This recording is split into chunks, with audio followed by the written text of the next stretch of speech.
Saludos, en este video les quiero hablar un poco sobre un nuevo dashboard o como se dice en español tablero de datos que desarrolló el Instituto de Estadística de Puerto Rico, que lo llaman Observatorio de Datos Demográficos. O sea, un observatorio demográfico tiene diferentes datos sobre los diferentes aspectos demográficos de Puerto Rico. Así que vamos a ver un poco este dashboard, lo que ustedes pueden obtener del dashboard. Aquí vemos la primera parte es el panorámico, el panorama general, que tenemos la tendencia de población de la población de Puerto Rico. Tenemos un poco los nacimientos y la muerte, que vemos cómo se cruzan. Ahora tenemos muerte y nacimiento. Y también entonces vemos crecimiento natural, que es la diferencia entre ese nacimiento y esa muerte, que también ya está por debajo de cero, o sea que están muriendo más personas que las de nacen, y la media de edad que ya va por 45 años en términos generales. Y vemos también una pirámide de población que ya vemos que no tiene forma de pirámide. Yo lo llamo que prácticamente parece más una urna, y esa es la forma que tiene ahora mismo una pirámide. Pero arriba tú puedes cambiar. Tenemos entonces aquí un poco de filtros para cambiar las pirámides. Podemos, por ejemplo, compararla con la del año 1980 y vemos que la diferencia es significativa en cuanto al tamaño de la pirámide. Y si vamos a 60, pues aún más. Vemos como en los 60 había mucho más jóvenes, mucho más niños que ahora, que si lo ponemos entonces vemos completamente el panorama bien diferente. Así que esa es una de las visualizaciones que tenemos. Cualquier cosa, tú puedes ir, por ejemplo, a una de las gráficas particulares que te interesaría ver, y puedes darle aquí donde dice Focus Mode. O sea, baja la gráfica y la parte de arriba a mano derecha le puedes dar el Focus Mode y vas a poder ver esa gráfica particular más grande.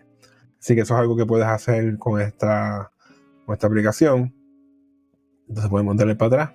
Entonces arriba podemos ir moviendo y podemos ver, por ejemplo, tenemos fecundidad. Y vemos entonces los datos de fecundidad. Aquí vemos cómo los nacimientos van bajando a través de los años. Y vemos también entonces cómo la tasa de natalidad está bajando, la tasa general de fecundidad y la tasa total de fecundidad. Y vemos cómo va moviéndose. Esta es una gráfica de dos ejes. Yo he preferido que se han puesto también gráficas aparte, pero me imagino que por cuestión de espacio que tienen la pusieron de esa forma. Pero entonces vemos entonces que la parte violeta, la de arriba, es la tasa total, la tasa general de fecundidad, y la de abajo es la tasa total de fecundidad. Así que aquí están los datos. Vemos como antes, por ejemplo, en el 90 teníamos 2.29 hijos por mujer y la tasa general de fecundidad era 71.20, y ya en el 2023, que es más reciente, es 0.9 hijos por mujer la tasa total de fecundidad y 26 la tasa general de fecundidad. Así que vemos aquí, esos datos son interesantes. Vemos la tasa de fecundidad por año, por edades. Así que vemos entonces la tasa específica de fecundidad, que son las por edades. Vemos cómo han bajado prácticamente en casi todos los grupos de edades la tasa, pero sobre todo en los más jóvenes. Se ve grandemente ese grupo de menos de 20 años como ha bajado consistentemente, y también el de 20-24 años como ha bajado prácticamente la mitad en ese grupo. Y también tenemos las tasas de nacimiento por método de parto, que aquí vemos como vemos predominantemente también como los cesáreas es bastante considerable, prácticamente la mitad de los nacimientos, un poco más de la mitad de los nacimientos en años recientes estamos hablando de que son por cesárea. Así que eso es uno de los problemas que tenemos en Puerto Rico, que hay que ir trabajando. Y los abortos, vemos como han aumentado grandemente los abortos en años recientes. Eso es algo que es interesante. No se ha destacado mucho en la prensa porque realmente es bien poquito los datos que hay de abortos. Así que aquí vemos como los abortos prácticamente han aumentado, sobre todo a partir de 2019. Se ve un aumento consistente en los abortos prácticamente. Otra pestaña que tenemos aquí es la parte de mortalidad, que entonces tenemos aquí el número de funciones por meses. Y aquí hay un filtro que tú puedes mover si quieres tal vez ir menos años y ver más fácilmente algún mes en particular, algo que uno puede ir viendo. También tenemos la tasa cruda de mortalidad por año, que aquí se ve como aumentando. La tasa cruda probablemente no es el indicador, porque la tasa cruda se afecta por las edades, así que no es un buen indicador para tenerlo aquí. sería un poco mejor tener una tasa ajustada por edad. Sería un poco más útil. Pero también el mismo filtro de la parte de abajo. Decíamos las tasas de mortalidad por sexo y grupo de edad. Aquí vemos como la tasa de los hombres de mortalidad es prácticamente mayor en todas las edades que las mujeres. Y entonces aquí tenemos entonces la tasa de mortalidad materna infantil por año.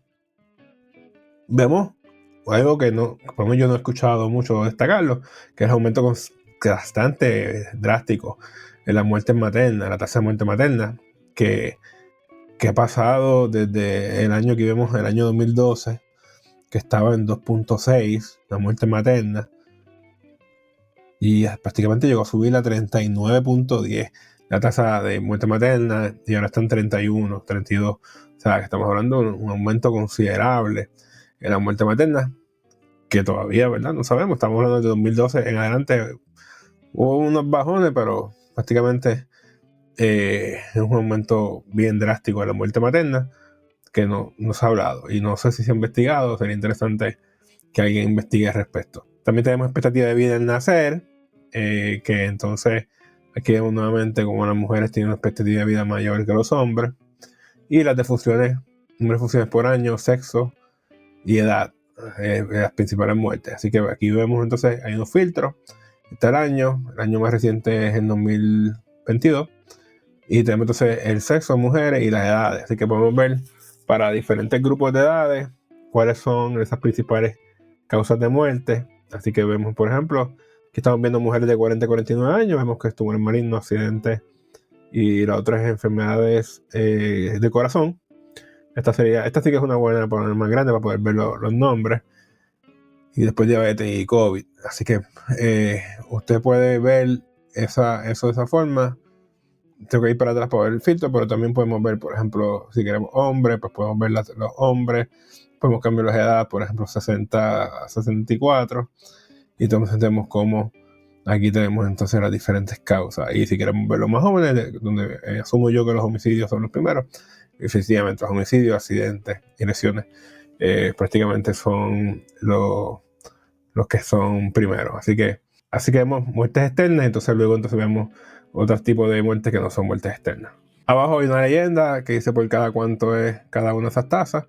Las tasas por general se multiplican por un número constante, de que es múltiplo de 10, ya sea por 1000, 10.000, 100.000, son los que se van a multiplicar, y abajo dice por cada cuánto se multiplica cada una de ellas. Entonces tenemos la migración. En esta parte del dashboard tenemos entonces los movimientos migratorios. Vemos entonces cómo va la inmigración y la inmigración neta. La migración neta es la inmigración, que son los que entran menos los que salen, que son los emigrantes. Así que por eso es que es negativa, porque hay más, en la mayoría de los años pues tenemos entonces más inmigrantes que inmigrantes, por eso es negativa la migración neta. También tenemos inmigrantes por grupo de edad. Vemos cómo se concentra principalmente gente joven, que es una de las situaciones que tenemos, y hay para diferentes años que podemos ir ver cada año cómo va. También los inmigrantes por grupo de edad, que estos son los que están entrando. Estos inmigrantes son los que salen, inmigrantes son los que entran. Además de eso tenemos el movimiento neto de pasajeros, que es cuántos pasajeros entran y salen en Puerto Rico. Aquí están los números, que vemos que puede ser un poco diferente tal vez a la migración, que se utiliza otro método diferente para estimar esos números. Entonces aquí tenemos entonces la migración neta estimada, la migración neta como porcentaje de la población total de Puerto Rico. Así que tenemos entonces dos ejes, así que tienen que tener cuidado cuando ven los ejes. El eje de la derecha es el que está, el de la gráfica de línea, que es el que está calculado como %, y entonces el eje de la izquierda, este es el que está entonces por la migración neta, que es el de la barrita, para que sepan entonces cómo identificar cuál es cuál. Entonces tenemos entonces la migración de personas con educación postsecundaria o más, tenemos los inmigrantes, y vemos entonces cómo está aumentando a través del tiempo, cómo aumenta ese porcentaje de personas que tienen educación postsecundaria o más en la migración, tanto para los que salen como para los que entran de Puerto Rico. Entonces, la última parte son los apuntes, que son los detalles, que son las definiciones y las fuentes de datos que tú puedes obtener. Y si te interesa hacer los datos, pues se puede escribir aquí a las personas. Yo he preferido tal vez que tuviese los datos directamente para no poder bajarlos directamente, no tienen que escribir las personas, pero están disponibles entonces los datos para escribirles a ellos. Pero estas visualizaciones están muy buenas y muchas personas no solamente van a necesitar estas visualizaciones y no necesitan necesariamente obtener los datos. Personas como yo, tal vez, pues me gustaría tener los datos para entonces poder tal vez hacer mis propias visualizaciones y tener entonces esos datos disponibles. Les voy a poner el enlace en la descripción del video de cómo pueden entrar directamente a este observatorio demográfico para que puedan entonces utilizarlo, ya sea para sus presentaciones, lo que necesitan hacer o sus informes, pues aquí están los datos disponibles.